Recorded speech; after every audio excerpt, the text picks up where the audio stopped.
Hello everybody, good afternoon and welcome to the United Stands. I'm Mark Goldbridge and this is your watch-along for Manchester United against Fulham in the FA Cup. And I tell you what, it's big. It's a big game for Manchester United. I don't think anybody can dispute that. And yeah, I've got to say I'm coming into it with some trepidation. That might be 2 big glasses of red wine and a big Sunday roast down at the local. A big shout out the Forest in Dorwich. It was lovely. But yeah, I do feel a bit sluggish. Hopefully Man United will not be feeling sluggish as well, because I think that it's a sort of game that, well, look, I spoke about it this morning. We've got to win. We have to win this game today. I think if we don't win it, you put a lot of pressure onto yourselves going into the Europa League, which obviously I think we've got a good chance. Well, I mean, I don't know whether we have got a good chance of winning the Europa League, actually. I think that might be a lie. But I think that we would put ourselves in a situation whereby, yeah, you put yourself on thin ice, wouldn't you? But let's be completely and utterly honest. We'd put ourselves in thin ice. So I think we've got to be looking to win today, and hopefully that will be the case. What the fuck? What am I doing here? What am I actually doing here? Why have I gone to the road? Oh God, I just get angry. I can't see my live chat at the moment, so I'm swimming blind. So I will talk about the actual team that's come out. I don't think there's any major surprises with it. I don't think anyone's going to be massively shocked as I look at Ruben Amorim taking selfies with Manchester United fans. I mean, what more do you want in life? Ruben Amorim taking selfies with Manchester United fans. That's what it's all about. But yeah, I think looking at the Man United side, looking at this Manchester United side, I have concerns. I've got concerns. I don't know why I'm looking at the Fulham side.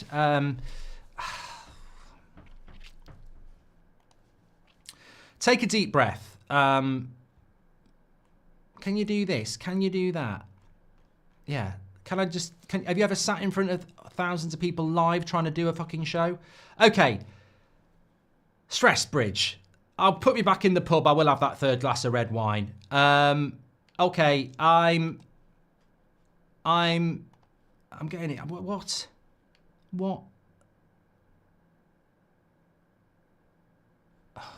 I'll tell you what, I'm not doing it. Let me just delete it. Forget that. Right, I want to just talk about football. So, we're talking about football. Forget that. 10 years I've been doing this, and I get really fed up by... No, I'm not even going to say. Right, let's just get on with the show. I'm a bit concerned about that Manchester United, that Man United side today. I don't know whether there's anything Ruben Amorim can actually do about it, if I'm being completely honest. But really, I'm worried. I mean, Bruno Fernandes is back as a number 10, and I'm sure some people will agree with me on that is where you would want to see Bruno Fernandes playing, and I certainly do. But I thought we were playing him in the midfield now.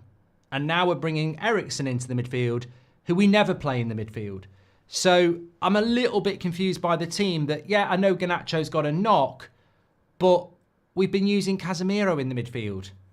And now we're using Eriksen in the midfield and putting Bruno back to number 10. And I'm just sort of like, I don't really understand it. If I'm being, look, I don't want to be manager FC, player FC agenda. I have to see it as I see it. And I don't really get it. I don't really get it. Unless Eriksen's playing as a 10, like Mr. Dave says, that I understand. And I hope that was, I mean, you've ruined it really. That's where I thought I was going to go. I agree with Yuri the Red, who's one of our members for 49 months. He says Bruno is a 10, Eriksen and Bruno will interchange. I prefer Bruno as a 10, but we're being sold Bruno as an 8. And Eriksen hasn't been playing as an 8. So I'm sort of confused as to what we're doing. And I don't actually agree that it is a necessity. I think that there were other ways you could have played this game without doing that. Like Casemiro has played recently, so why would you not stick Casemiro next to Agate and just put Bruno where he is? Looking at the United bench, I mean, there's only 7 people on the bench. Obi Martin, Lindelof, Murdoch, Heaven, Grasic, Garnacho and Casemiro. I mean, we've got 2 less subs than Fulham have brought. So, you know, he is down to the bare bones. I understand that. And look, honestly, honestly, you've got an absolute case to say why is Rasmus playing. You've got an absolute case to say why is Anana playing. You've got an absolute case to say why Delo is playing. But you look at the bench and then you understand. We're not in a position to be making changes that probably need to be made. So we are sticking a plaster over an open wound, and I think we know that. But the Eriksen one is the one that I'm sort of going to have to sort of assess. Sorry,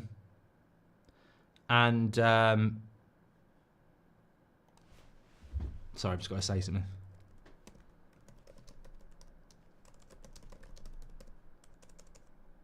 I was defending the Anthony Gordon sending off, and then I've just seen it.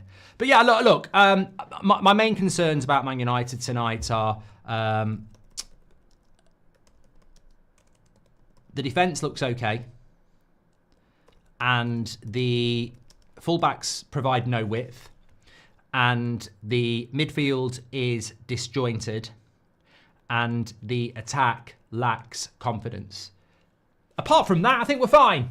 But look, I've predicted a Fulham win on the preview anyway.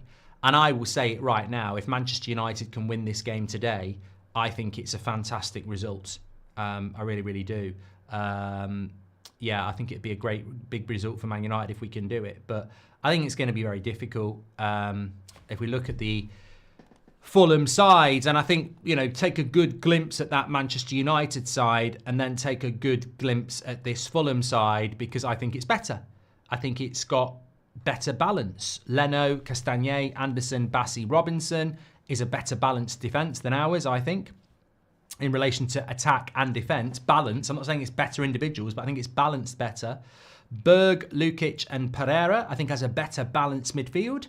And Traore, Iwobi and Muniz is a better balanced attack. I don't think they're better individually, but I think as a team, they are better balanced than ours. And everybody knows their job. Whereas in our team, I really worry about that midfield. I really worry about that attack. I don't think there's any pace in that team at all. I don't think there's any width in that team at all. And I wonder where the creativity is going to come from, which is why we'll probably win 4-0. But I think it's going to be a battle, and it's a battle we have to win. But I think it's going to be tough. With Dorgu and Garnacho out and this fall off, it's a big game for Delo today, says Matthew. Well, exactly. I am worried, and I'm not going to lie about that. I'm worried about the team today. But on the other hand, we are everything, and we are unpredictable. And I think when you look at United and you look at when we write them off, they tend to pull off good results. And when we expect something, we tend to not do that. So maybe that will work today. Thank you very much for your super chat, Matthew. Sir J.K. Worthing says, I have a soft spot for United, but today I'm all Fulham. Hope it's a great game filled with attacking, great football. Thank you, Sir J.K. Worthing. I think Bruno will play next to Agate, says Victor. I'm tired from the shock of John Cena. Come on, United. It was good, Kyle. I enjoyed the elimination chamber. Eriksen is back, says Ife. Bruno is a 10, yes. Eriksen and Bruno will interchange, says Yuri. Honestly, Mark, do you think Bruno temperament and leadership has improved, even if minimal, since Amorim has arrived, says Femi? What was the game we played where I felt he sat in? Maybe it was Everton. Maybe it was Ipswich. I think it was Ipswich. I think he sat and showed a little bit more discipline against Ipswich. I would concede that. I mean, look, I like Bruno. I just don't think he's as good as people think he is. So yeah, I mean, I would agree with that. Danny Murphy saying manager needs to change his formation, says Dazzo. Oh, I think Danny Murphy needs to change his bloody hair. What's he going to do about it? Nothing, because he's bald. So jog on. It's the same issue. You can't change your hairstyle because you haven't got any hair. Amorim can't change his formation because this is what he is. He's nothing else. Hashtag deal with it. Like, I'm tired of it. If people are going to put out stupid opinions in public, I'll give them a harsh response in public. You're talking out of your arse, mate. Absolute arse opinion. But I wouldn't expect anything else from somebody on Talk Shit. So, makes sense. Mainstream shit, as per usual. Okay, I'm up for it today. I am up for it today. I've got to say, I am mildly irritated, and I don't know why. I think it's because I've eaten too much and stopped mid-flow drinking. And what I'd like to do is just have a big pint of cup of tea, sit in a chair, a comfy chair, in front of a fire with a good book, and just read and fall asleep and sip pints of tea. That's what happens when you hit your mid-40s. But instead, I'm about to watch football. And look, it could be good viewing. It could be good viewing because I feel up for it. And I hope the players feel like that as well. Mark, the Lakers basketball team owner, said you can't turn over a coach every 18 months because the roster won't reflect the coach's style. Some understand how to run teams, not ours though. Spot on, Alan. And that's basketball. How did Seb do, says the Inquisition? They lost 3-2. It was a good game, actually. It was a very good game. Very physical. Little bit. Yeah, I thought it was a good game, actually. I thought the other team had some good players as well. Seb got man of the match, but they lost 3-2.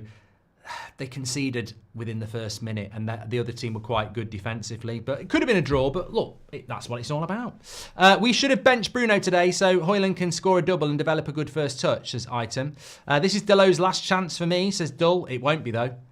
It won't be, will it? Some good super chats coming in. Thank you very much for everybody who's doing that. Can I just remind everybody as well, I better pin it in the live chat. If you want to do the player ratings later, then you need to register for it now.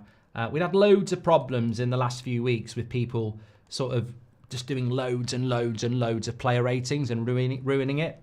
So we've now got a sign-up process. It's very easy, but it will make your life easier if you just register now. All you've got to do is click the link in the description or the live chat, email, password. You'll get an email. Do check your spam, but you should go into your main email, verify it, and then you're there ready to go. So scan that QR code or go through the live chat or the video description, register, and then you can do the player ratings. And to be fair, since we brought this in, the player ratings have been the best they've ever been.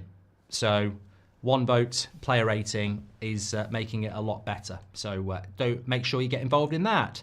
Look forward to the collated results of the survey. Thank you very much for doing that, Lee Berman. We did talk about interim results last night, which was quite interesting. Line up a reward to those who won last game or punishment, says for Garnacho, says Luke. I think it's a good point. I mean, the fact that Garnacho's not playing, is it a punishment? I'd heard he'd had a bit of a knock. Is a bit of a knock code for punishment? I think there has to be a punishment. So whether you choose to believe it's a knock or not, I think he had to not start because of what he did. So maybe the knock is a cover-up, but 100% agree that he doesn't start based on that. He's too busy buying lunch. Yeah, I think it's punishment, like Headliner 98 says, and I can't really have any problems with that.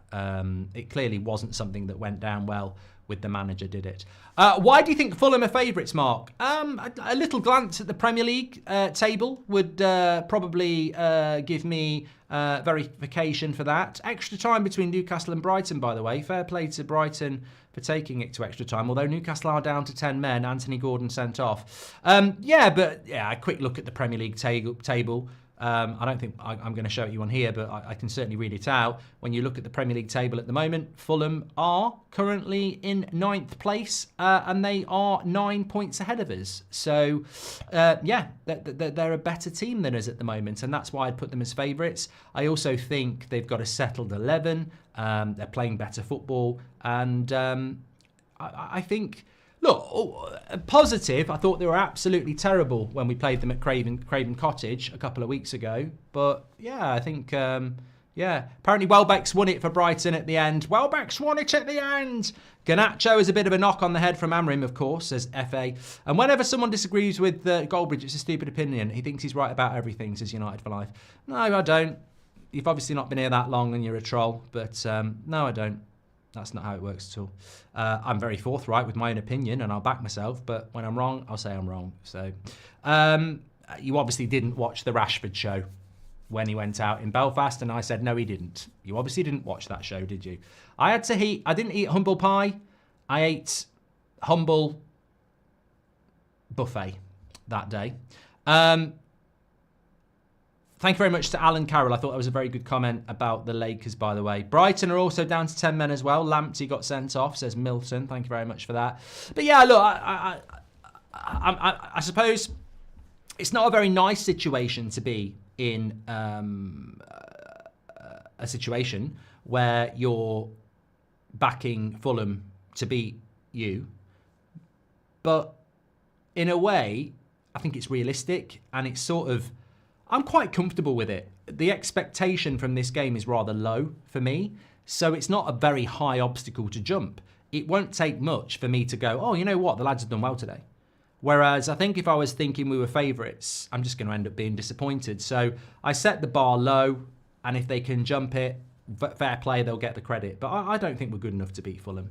I think we're underdogs, and I think we need to start realising that we are where we are. We are in the bottom half of the table playing shit football because we're not very good. And Fulham are in the top half of the table playing half decent football because they are quite decent. And I think that they will cause us problems. We won't keep a clean sheet.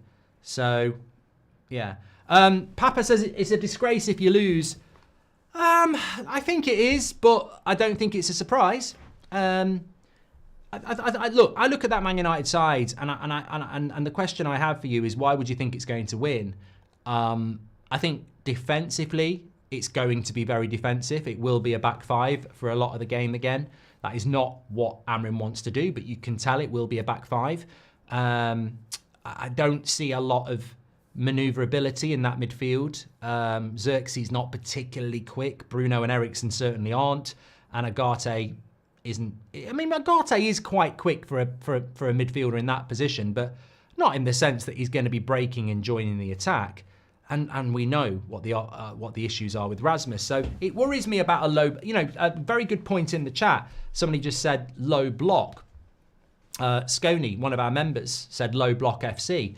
Well, that might be quite effective, but I quite worry about a low block because I don't see a Rashford or an Ahmad or a Garnacho or an Anthony to break away with. So if it's a low block, I don't really see where the pace is. And I'll tell you what as well. I remember the Fulham game, and was it not the Fulham game where their centre-backs absolutely dominated Rasmus? So it's going to be really difficult. I mean, look, we need a win. Brilliant punditry from Murphy. Man just said that Amorim has to change tactics sometimes so the players are feeling more natural and be happy playing football. Absolutely terrible.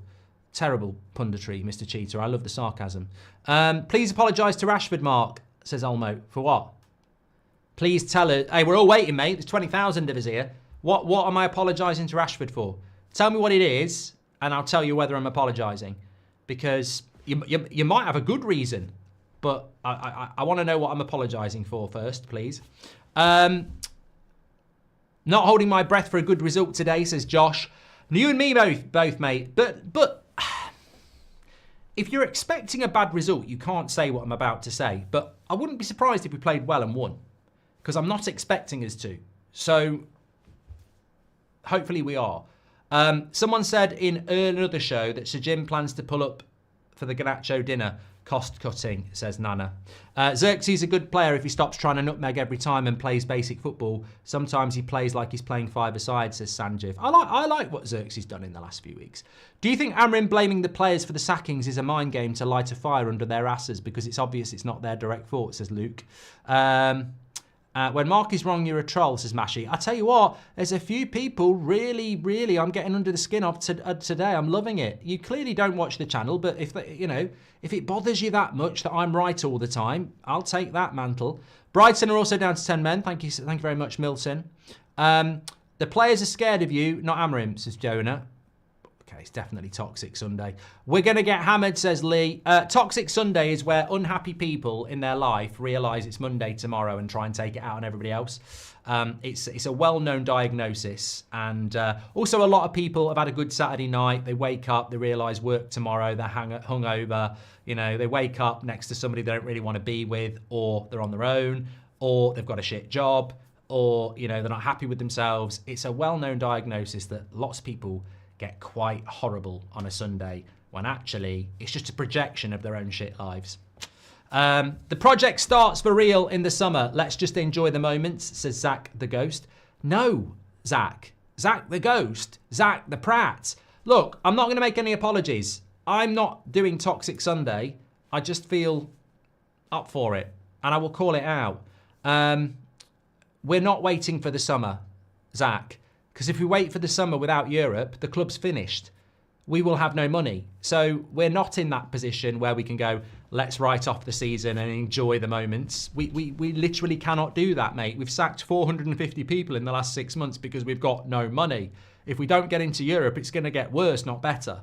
So no, we're not in a position where we can just sit there and go, oh, let's wait and see what happens. In fact, we never should be doing that as Man United anyway. We never should be doing that. I'll be interested just how full Old Trafford is today. Because a lot of there was a few red seats on Wednesday, so I'll be interested if it's full. Ollie's cooking. Are you following Mark? Says Scarecrow.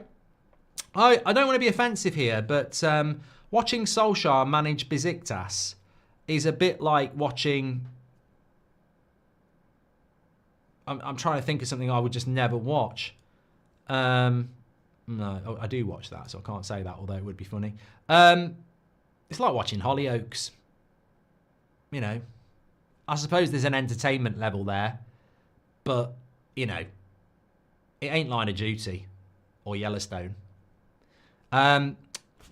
Please, I've done that one, thank you very much. That's the United side on the screen for you there. Thanks everyone who's tuning in. Wayne Rooney has apparently said, I think there are a lot of players who need to leave this football club, and I think Amorim is slowly starting to do that. Finally a legend with a good opinion, says Fade. And Amorim is out of his depth and terrible, says Tex. Yeah, okay. Good comment there. Very yeah. You get yourself a job on Match of the Day with stuff like that. Playing through the middle again, by the look of it, says no retreat, no agenda. Yeah, look, I don't want to coin a Carragher phrase, but when I look at that Manchester United side, I worry about it. That team ain't getting you.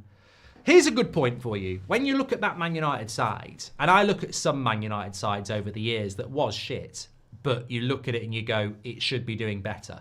I'm talking about teams that had Paul Pogba in it, Marcus Rashford in it, Anthony Martial in it, Ronaldo in it, Zlatan, you know, teams that could have done better and they pass the eye test, yeah? Tell me what you honestly think about that team. Honestly, what do you see when you see that team?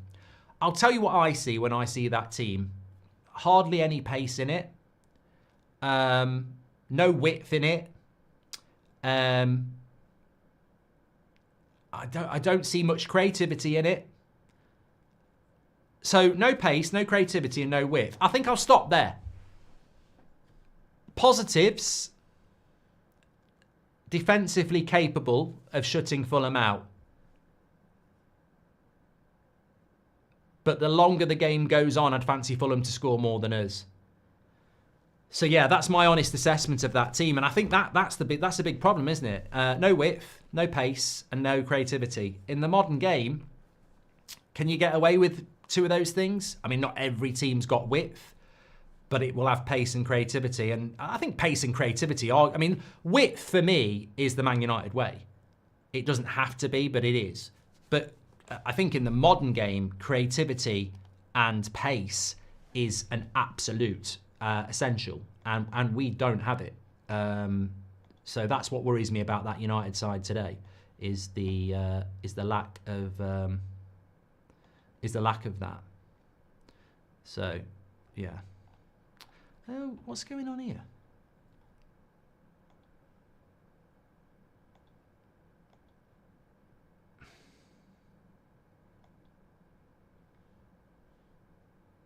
She's all dressed up in a broken heart, but I didn't quit. Sorry, 1 minute. I'm going to read some of your comments out in a minute.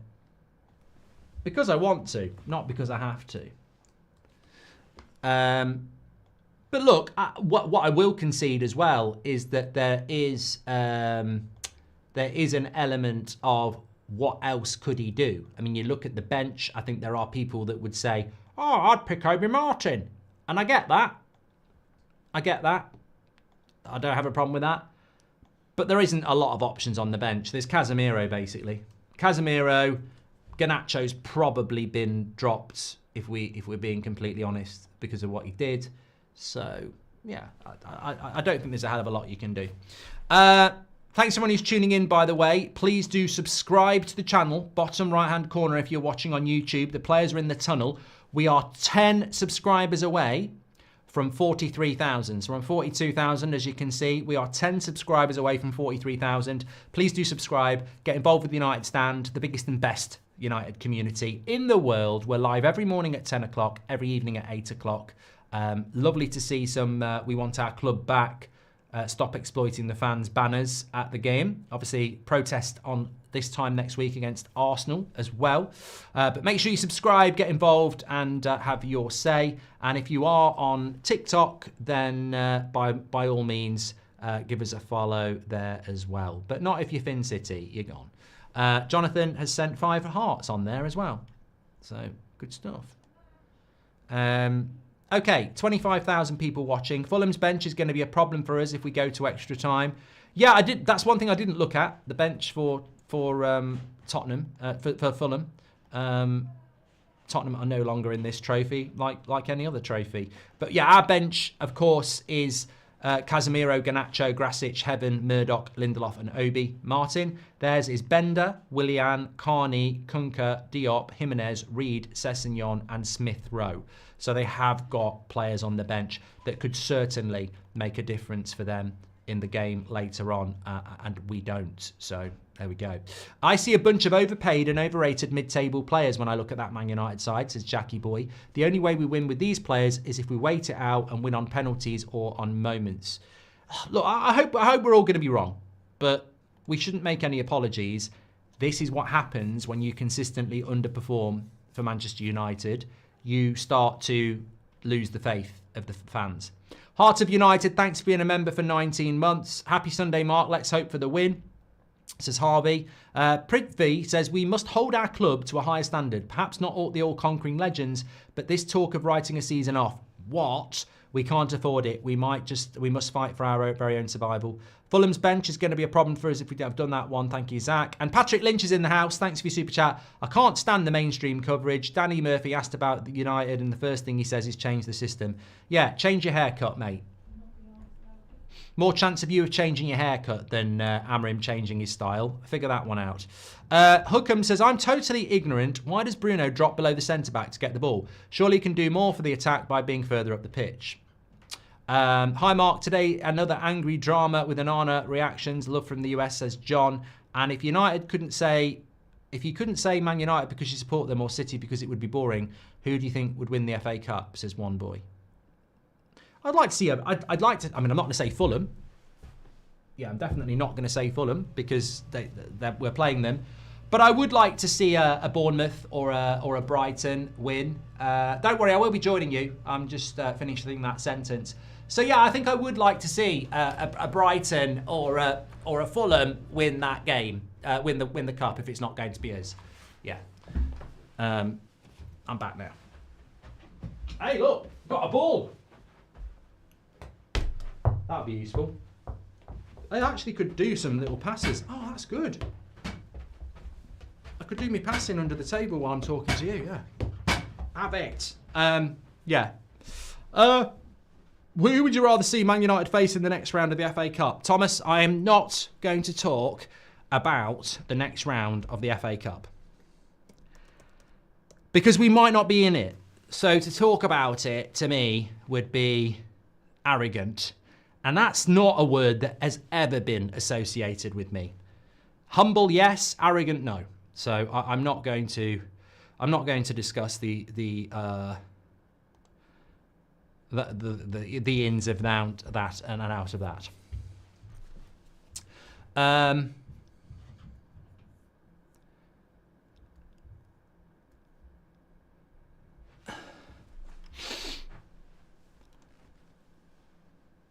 Tally on TikTok says you're going to make it through. Have faith. Lovely stuff. Oh, look, hopefully. Stuart Atwell's the referee.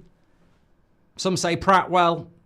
Look, they're all so bad. I'm sure he's done us over before, but, you know.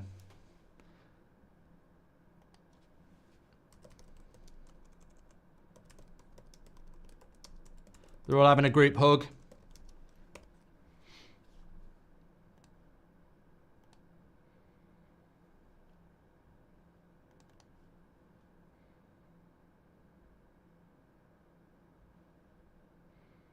Sorry.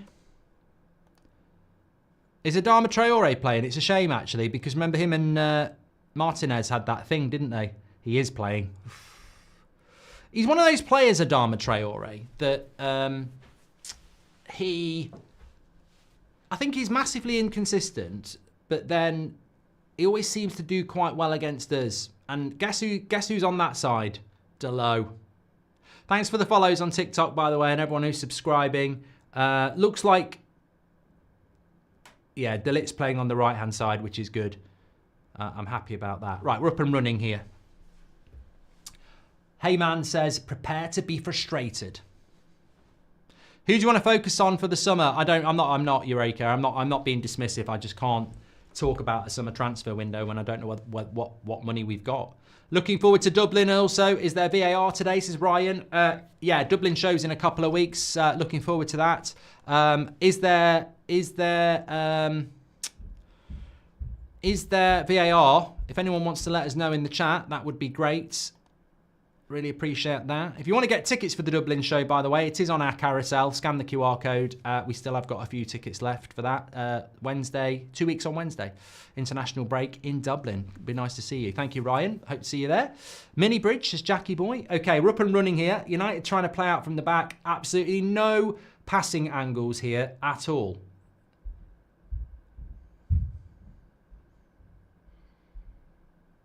Yeah, we've done a few passes and we're still back in the same place. And then they kick it out for a throw-in. Hate playing out from the back. Semi-automated offside, but not sure about VAR. Okay, apparently we have got it. Well, didn't they have it for the Mateta foul yesterday? Fulham win it back off Xerxes. Pull your socks up, literally. I'm just looking at Ericsson and Agate. They're playing quite high, and Bruno is definitely sitting. Maguire wins a header. Shooting towards the Stretford end in the first half always worries me, says Chris. Yeah, Fulham very clever there to win the toss and make us play against the Stretford end. It is VAR, also automatic offside, says Espin. Why can't we have that in the Prem? Matteo says, do you think the reason Amorim has to do so many interviews is because Glinios want headlines to distract from the state of the club? Probably, mate. Well done, Agate there. That was a silly pass. And he's going to lose it. Oh, no, he's given a foul. Loving the show as always, says Dom. Thank you very much, mate. If we lose, we lose. Just don't make silly mistakes, says Matthew. Happy Ramadan to all, says Sheikh. And hi, Mark. I love the show, says Darian. No pace or whip. Still hoping for a win. Could you send my mum, Harmony, a birthday shout-out? She loves the United stand. Lovely name, Harmony. I imagine she can sing. I've just thought of a song, actually, but actually you might take it the wrong way. But let's come together right now. Oh, yeah. In sweet harmony. It just sounds a bit wrong, but it's the only song I can think of with harmony in it. Is this the Sanderberg United we're linked to? It is, Peyton. It is. And Heart of United, thanks for being a member for 19 months. I've just realised that song was actually very wrong, but yeah. I see a bunch. I've done that one from Jackie Boy. Here's Adama Traore. Quite a frenetic start here. Chaotic, frenetic. It's fast. It's fast and furious. Well in by Delit. Xerxes needs to lay that off quicker. I think Delit needed to play. I think Xerxes needed to play that into Erasmus. I'm struggling to watch United games at the moment, how bad they are, but much easier when listening to your commentary, Mark. Thank you very much, Paul. United 3-0. Thank you very much to Paul Whitten for the super chat, by the way. And also, thanks everyone who's watching on TikTok. Jay Hesselwood has given us a follow, and so has Alfie. Do you have a dog, Mark, says Samuel? I've got two. Yes, it is VAR. United 3-0. Let's go, boys. I believe in them, says Mozza. Thank you very much. So, nice ball into Xerxes here. Needs to lay it off quicker for me. Too many touches and goes back to the goalkeeper.